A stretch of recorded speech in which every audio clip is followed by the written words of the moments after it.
नमस्कार दोस्तों, online education channel में आपका स्वागत करते हैं।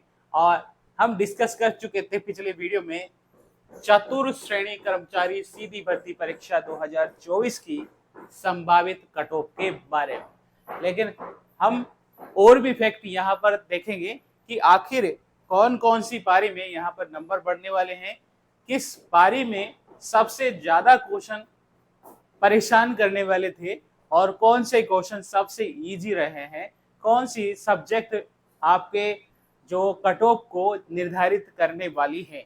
तो यहाँ पर हम सभी कुछ डिस्कस करेंगे। वीडियो दोस्तों आपको जरूर अच्छा लगेगा और अच्छा लगे तो ही लाइक करना है, अदरवाइज आपको लाइक नहीं करना है। ठीक है, तो यहाँ पर देखिए, सबसे पहले हम बात कर लेते हैं कट ऑफ के बारे में, एक्सपेक्टेड कट ऑफ के बारे में। जनरल कैटेगरी में 85 टू 95 तक कट ऑफ हम यहाँ पर बता देंगे। ठीक है, तो 85 टू 95 हमने कट ऑफ यहाँ पर बताई हुई है। हम यहाँ पर ये भी कह सकते हैं कि यहाँ पर अगर मान लो 2 नंबर कम या 2 नंबर ज्यादा भी हो जाएंगे तो भी आप मान के चलना है। ठीक है, यही कट ऑफ रहेगी। ओबीसी में 75 टू 85 यहाँ पर ये कट ऑफ रहने वाली है। उसी के बाद ईडब्ल्यूएस में 70 टू 80 ये कट ऑफ रहने वाली है। ठीक है, एससी की बात करें 65 टू 70 कट ऑफ रहने वाली है। एसटी की बात करें तो 60 प्लस 70 के बीच में ही कट ऑफ रहने वाली है। ठीक है, तो ये हमने कट ऑफ पहले भी बता चुके हैं। अब ये बात यहाँ पर हम बात करेंगे कि जो 6 पारियों में एग्जाम हुए हैं, पहली, दूसरी, तीसरी और चौथी, पांचवी पारी में। ठीक है, छठी पारी में एग्जाम हुए थे 19 को 2 पारियां थी।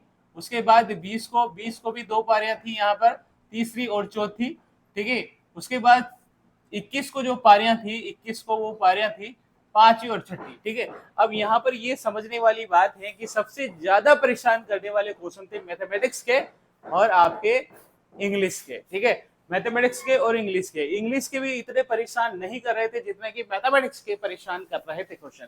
क्यों? क्योंकि पेपर था 10th लेवल का, लेकिन मैथमेटिक्स पूछी गई थी उसमें हाई लेवल की, जो कि एसएससी एग्जाम में भी नहीं पूछी जाती है, ना ही आरपीएससी के first grade, second grade, third grade जो कंपटीशन एग्जाम रहते हैं उनमें भी नहीं पूछी जाती है। बैंक लेवल की जो मैथमेटिक्स थी वो यहाँ पर पूछी गई थी। ज्यादातर विद्यार्थियों को यहाँ पर दिक्कत उसी सब्जेक्ट में हुई है, मैथमेटिक्स में। अब बात करते हैं कि नॉर्मलाइजेशन में क्या होने वाला है, नॉर्मलाइजेशन में किसके मार्क्स बढ़ने वाले हैं। ठीक है, नॉर्मलाइजेशन में यहाँ पर पहली और दूसरी पारी में मार्क्स बढ़ने की संभावना लग रही है।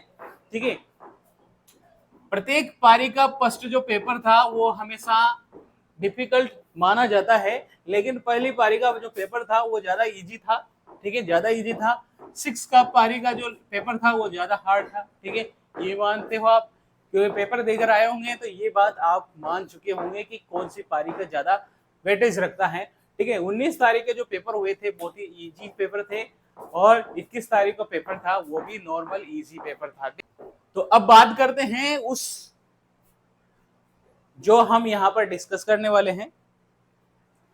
आपने सभी जगह यही कट ऑफ देखी होगी, कुछ मार्क्स ज्यादा कुछ मार्क्स कम। जो विद्यार्थियों की कट ऑफ बता रहे थे लोग, ठीक है, 100 प्लस जाएगी, 100 प्लस जाएगी। 100 प्लस कहाँ से जाएगी भाई, ये तो बताइए। 100 प्लस जाने का चांसेस कहाँ से होगा। ठीक है, मैथमेटिक्स के 15 क्वेश्चन परेशान कर रहे थे, रीजनिंग करंट के क्वेश्चन परेशान कर रहे थे। ठीक है, रीजनिंग के तो नहीं आए थे, साइंस के और करंट के क्वेश्चन परेशान कर रहे थे, इंग्लिश के क्वेश्चन परेशान कर रहे थे। इजी क्या था, इजी तो केवल हिंदी थी और जीके थी, और जीके में भी 10% वेटेज ऐसा था कि आप कोई भी विद्यार्थी नहीं कर पाएगा। ठीक है, वही कर पाया जिसने तुक्के में आंसर लगाया, केवल उसी का आंसर सही निकला, और वो भी ना के बराबर। ठीक है, तो इतना तो मानते हैं आप कि करंट के जो जीके के क्वेश्चन थे वो 10% ऐसे थे जो शायद ही किसी को आए हो। ठीक है, करंट के क्वेश्चन जो पढ़ के गए थे रिपीटेशन क्वेश्चन था, हालांकि रिपीटेशन क्वेश्चन थे आरपीएससी की फर्स्ट ग्रेड, सेकंड ग्रेड और थर्ड ग्रेड पटवारी जो एग्जाम हुए थे उनमें पूछे गए थे। ठीक है, पूछे गए थे और वही क्वेश्चन रिपीट हुए हैं। 2-3 क्वेश्चन नए थे, बाकी वही क्वेश्चन रिपीट हुए थे। और जीके तो इतनी इजी थी दोस्तों कि मानेंगे चलिए कि आपका 90% ऐसे ही अगर विद्यार्थी ने नॉर्मली किसी बुक को भी रीडिंग करा होगा तब भी आ जाएंगे, किसी भी बुक को। नहीं मानता मैं कि किस बुक को, लेकिन सभी बुकों में वो 90% क्वेश्चन मिल चुके हैं, ठीक है, मिल चुके हैं। तो इतने इजी क्वेश्चन होने के बाद तो कट ऑफ 100 प्लस जाने की संभावना नहीं बनती है।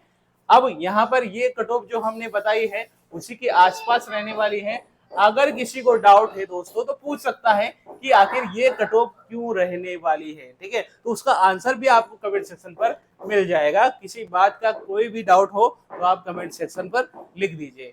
वीडियो आपको दोस्तों अच्छा लगा हो तो लाइक और शेयर करना है। चैनल अभी तक सब्सक्राइब नहीं कर रखा है तो सब्सक्राइब कर लीजिए, बेल आइकन प्रेस कर लीजिए ताकि आने वाली वीडियो की नोटिफिकेशन आपको मिल जाए। थैंक यू, धन्यवाद, जय हिंद, जय भारत।